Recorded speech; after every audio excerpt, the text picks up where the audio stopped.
नमस्कार बच्चों, एक बार आपका फिर स्वागत है हमारे नए वीडियो में। आज की वीडियो में हम लोग पढ़ने जा रहे हैं मोल प्रभाज, मोलरता से जुड़े न्यूमेरिकल। तो इसी में आज हमारा जो पहला सवाल है, आइए हम देख लेते हैं यहाँ पे कि यदि किसी जलीय विलयन में यूरिया के मोल प्रभाव 0.45 हैं तो विलयन की मोलरता ज्ञात कीजिए। तो इस टाइप के आपके पास बहुत सारे सवाल आते हैं। यूपी बोर्ड में भी बहुत बार सवालों को पूछा गया है जिसमें आपको मोल प्रभाव दिया होगा और उस विलयन की मोलरता ज्ञात करनी होगी। तो आइए इस सवाल को हम लोग समझ लेते हैं कैसे हम लोग सॉल्व करेंगे। इसका एक बहुत ही सिंपल सा मेथड है, आप उसको फॉलो करेंगे तो इस टाइप के आपके सारे सवाल सॉल्व हो जाएंगे। तो आइए हम समझ लेते हैं हमें दिया क्या गया है। यहाँ पे हमें दिया गया है काई ए, यानी कि हम ए को यूरिया मान के चल रहे हैं और बी को हम लोग क्या मानेंगे, जल मान के चलेंगे। तो काई हमारे पास कितना आ गया है 0.45। अगर हमारे पास यूरिया का मोल प्रभाव 0.45 है तो हमारे पास काई बी कितना हो जाएगा। काई बी हमें पता है 1 माइनस कितना होता है काई ए, तो हम एक में से घटा देंगे तो 1 माइनस 0.45। तो यहाँ पे काई बी का मान हमें जो आएगा वो आ जाएगा 0.55। ये हमारा क्या आ गया, काई बी आ गया। अब देखिए हमें निकालना क्या है, एक्चुअली हम तब वो समझ लेते हैं तब हमारा सवाल थोड़ा काफ़ी आसान हो जाएगा। तो हमें निकालना है यम बराबर N A upon W B multiplied by 1000। यानी हमारे पास है यूरिया के मोलों की संख्या हो गई और जो हमारा डब्ल्यू बी है ये हमारा हो जाएगा जल का भार हो जाएगा। तो आइए हम इस सवाल को थोड़ा और आगे सॉल्व करते हैं, इससे रिलेटेड कुछ सवाल देखते हैं इसमें। तो हम यहाँ क्या करेंगे, ये हमारा जो क्या है दोनों मोल प्रभाव, इन दोनों का हम क्या ले लेंगे, अनुपात ले लेंगे। तो हमारे पास क्या आ जाएगा काई ए अपॉन काई बी इक्वल टू कितना हो जाएगा 0.45 अपॉन 0.55। काई ए को हम लोग क्या लिख सकते हैं N A upon N A plus N B, और काई बी को हम लोग क्या लिख सकते हैं N B upon N A plus N B equal to, यहाँ से दोनों दशमलव हट जाएंगे सारे तो 45/55 हो जाएगा। अब यहाँ देखिए N A plus N B ऊपर है और N A plus N B क्या है नीचे है, तो दोनों क्या हो जाएंगे आपस में कैंसिल आउट हो जाएंगे। तो हमारी देखते हैं यहाँ पे क्या होगा। तो यहाँ पे हमारे पास क्या बचा N A upon N B बचा, तो इक्वल टू कितना हो जाएगा, अगर हम इसे 5 से काटेंगे तो यहाँ पे हो जाएगा 9 5 यहाँ पे 11, यानी कि 9/11 हो जाएगा। ठीक, कोई दिक्कत। अब देखिए हमारे पास एन ए हो गया चुका है, यहाँ भी एन ए आ गया है। अब यहाँ पे हम देखते हैं एन बी मोल को हम लोग क्या लिख सकते हैं भार अपॉन अणुभार। तो यहाँ पे हम लिखेंगे एन ए बटे डब्ल्यू बी बटे एम बी, और यहाँ पे बी हमारा है जल के लिए, तो जल का भार हो जाएगा ये, और ये जल का क्या हो जाएगा मोल प्रभाज गुणे बराबर क्या हो गया यहाँ पे 9/11। तो यहाँ पे एम ऊपर चला जाएगा, यानी कि एन का मान कितना आ जाएगा N A upon W B multiplied by M B equal to कितना हो गया 9/11।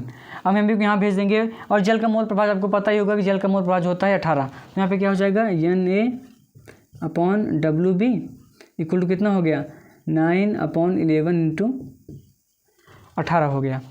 कोई दिक्कत। अब यहाँ से इसको हम काट सकते हैं 9 दूनी 18, तो यहाँ पे हो जाएगा 1/22। यानी कह सकते हैं कि हमारे पास N A upon W B जो कि यहाँ भी दिया गया है, तो इसका मान कितना आ गया है 1/22।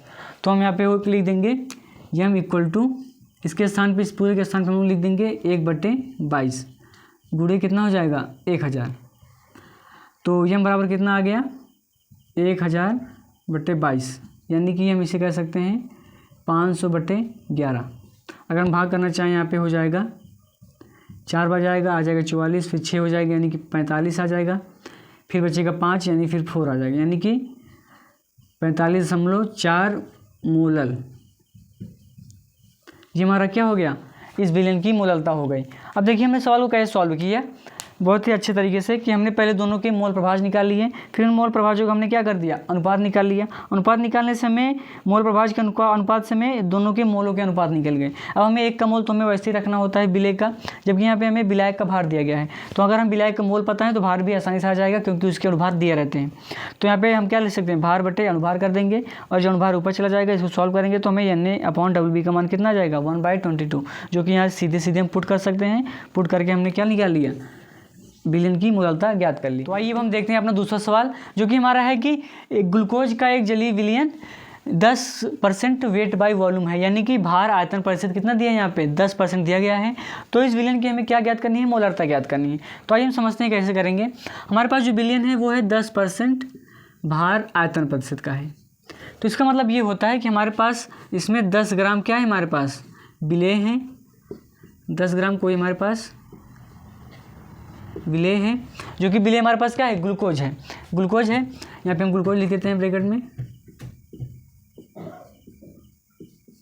ठीक। और इस जो विलयन है, इसका जो पूरे विलयन का जो आयतन दिया गया है वो हमें कितना दिया गया है, वो 100 ml होगा। अगर जब भी परसेंटेज में लिया जाएगा तो हम पूरे विलयन का कितना लेंगे, 100 ml ही लेंगे। तो यहाँ पे क्या हो जाएगा, 100 ml हमारे विलयन का क्या हो गया, आयतन हो गया। तो इसको हम V से रिप्रेजेंट कर देते हैं। आइए अब हम निकाल देखते हैं कि हमें मोलरता में क्या निकालना होता है। तो यम बराबर होता है Na/V मल्टीप्लाइड बाई 1000। यानी होता है हमारे विलेय के मोलों की संख्या, V होता है हमारे विलयन का पूरा आयतन, और 1000 होता है यहाँ पे, क्योंकि लीटर में होता है तो हम यहाँ पे ml में लेंगे, इसलिए हम 1000 लिख देते हैं। आइए हम आगे देखते हैं। तो मोल हमारा जो होता है वो होगा भार बटे अणुभार, यानी कि WA/MA अपॉन क्या हो जाएगा, पूरा V मल्टीप्लाइड बाई 1000। अब यहाँ पे देखिए, यहाँ पे WA यानी विलेय का भार हमें दिया गया है, कितने हमारे पास विलेय का भार, 10 ग्राम। अब हमें निकालना है विलेय का अणुभार। तो विलेय हमारे पास है ग्लूकोज C6H12O6। अब हमें इसको क्या निकालना है, अणुभार निकालना है। आइए हम देखते हैं अणुभार निकालते हैं हम लोग कैसे हैं। तो अणुभार निकालने के लिए हमें सभी तत्वों के अणुभार पता होने चाहिए। तो क्या होता है उसका, तो कार्बन का होता है 12, हाइड्रोजन का होता है 1 और ऑक्सीजन का होता है 16। ये आप याद कर लीजिए, बहुत बार बार आते हैं। तो कार्बन का 12 हो गया, और यहाँ पे कितने कार्बन हैं, 6 कार्बन है। तो 12 मल्टीप्लाइड बाई 6 हो जाएगा, प्लस अब यहाँ पे हाइड्रोजन का होता है 1, तो हाइड्रोजन का 1 मल्टीप्लाइड बाई कितना हो जाएगा, 12 हो जाएगा, प्लस ऑक्सीजन का होता है 16, तो 16 हो जाएगा, 16 गुणे 6 हो जाएगा। तो वहीं देखते हैं कितना हो जाएगा, 12 6 कितना हो गया, 72 हो गया, प्लस 12 कम 12 हो गया, यहाँ पे कितना हो गया, 16 छक्के 96। तो इनको हम ऐड करेंगे, 2 2 4 और 6 10 हो गया, 9 1 10 10 7 17 17 और 1 18 हो गया। यानी कि ग्लूकोज का जो अणुभार है वो कितना होगा, 180 होगा। तो बस आइए इन सब वैल्यू को हम इस सवाल में फार्मूले पुट कर देते हैं। तो यम बराबर यहाँ पे हो जाएगा, एक लाइन हम वो लिख लेते हैं तब पुट करते हैं, WA अपॉन, अभी जो नीचे वाला है इसमें से मल्टीप्लाई हो जाएगा। तो MA इंटू कितना हो गया, V मल्टीप्लाइड बाई 1000। तो WA में दिया गया है विलेय का हमारे भार कितना है, 10, तो 10 ग्राम यहाँ पे लिख लेंगे। अब पूरे का बटे यम हमने अभी निकाला, इससे हम यम कर देते हैं। तो यहाँ पे कितना हो जाएगा, ग्लूकोज का होता है 180। इसको आप याद कर लीजिए ताकि आपको सब चीज़ें निकालने में ज़्यादा टाइम न लगे। तो ग्लूकोज का होता है 180, सुक्रोज का होता है 342। तो दोनों चीज़ें आप याद कर लीजिए, सुक्रोज मतलब चीनी होता है। और साथ में हमें यहाँ पे जो विलयन का पूरा आयतन दिया था वो दिया हमारे पास 100 ml। तो हम यहाँ पे क्या लिख लेंगे, 100 ही लिखेंगे, मल्टीप्लाइड बाई 1000। तो 2 0 कैंसिल हो गया, 1 0 से ये वाला भी कैंसिल हो गया। हमारे पास यहाँ पे कितना बचा है, यम बराबर अगर हम इसे काट देंगे तो हो गया 5/9, इसे हम लिख देंगे मोलर। तो हमारे विलयन की जो मोलरता है वो कितना आ गया, 5/9 मोलर। काफ़ी सिंपल सवाल था, क्योंकि इसमें पहले ही यहाँ पे दिया गया है हमें एक सांद्रता के पद दिए हैं, जो कि क्या है हमारे पास भार आयतन, जिससे हम आसानी से विलेय के भार और पूरे विलयन का आयतन निकाल सकते हैं। साथ में हमें ये चीज़ें निकालनी आनी चाहिए, ये अगर आपको आती हैं तो आपके लिए काफ़ी चीज़ें आसान हो जाएंगी। तो ये हमारा सवाल रहा दूसरा वाला। अब हम देखते हैं अपना तीसरा सवाल, जो कि बहुत ही अच्छा सवाल होने वाला है, क्योंकि इस सवाल में हम लोग मोलरता, मोललता और नॉर्मलता इन तीनों को एक ही सवाल में कवर कर लेंगे। तो आइए हम देखते हैं हमारे पास सवाल क्या दिया है। H2SO4 का एक नमूना 54% भार आयतन प्रतिशत है। तो हमारे पास एक विलयन है जिसमें विलेय के रूप में H2SO4 घोला गया है, और उसका जो पूरा सांद्रता दी गई है हमें, वो भी भार आयतन प्रतिशत में दी गई है। वो कितना दी गई है, 94% दी गई है। तो इसका घनत्व तो 1.84 ग्राम पर ml है।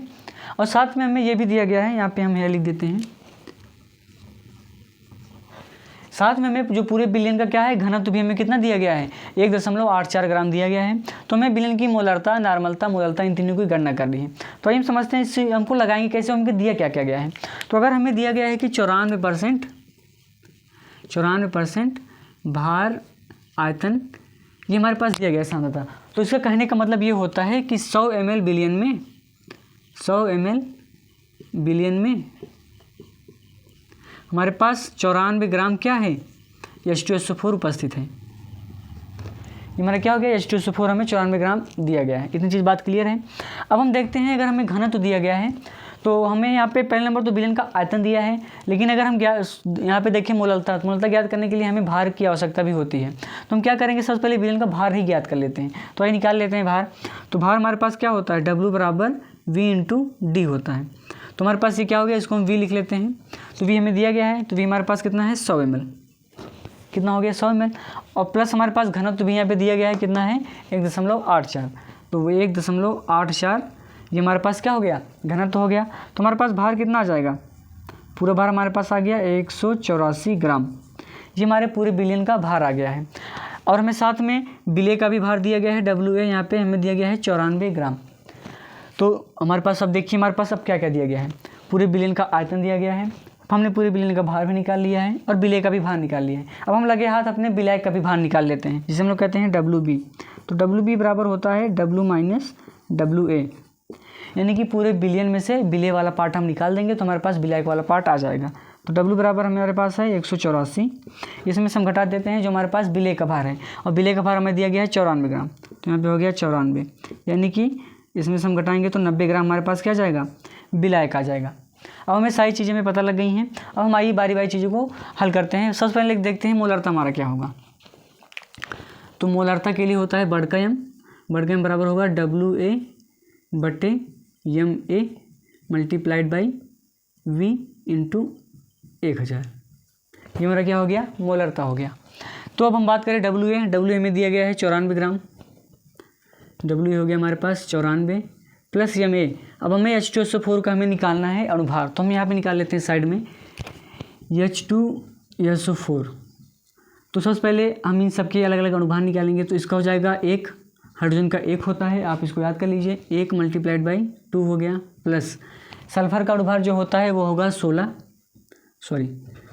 होता है, अरे तरीके इसका 16 होता है परमाणु क्रमांक, तो हो जाएगा 32 हो जाएगा, ये क्या होता है 32 गुणे 1 हो गया, प्लस ऑक्सीजन का होता है 16, तो 16 गुणे हम कितना कर देंगे 4 कर देंगे। तो देखिए 2 1 हो जाएगा, और यहाँ पे क्या है 32 का 32 हो जाएगा, प्लस 16 चौके कितना हो गया 64 हो जाएगा।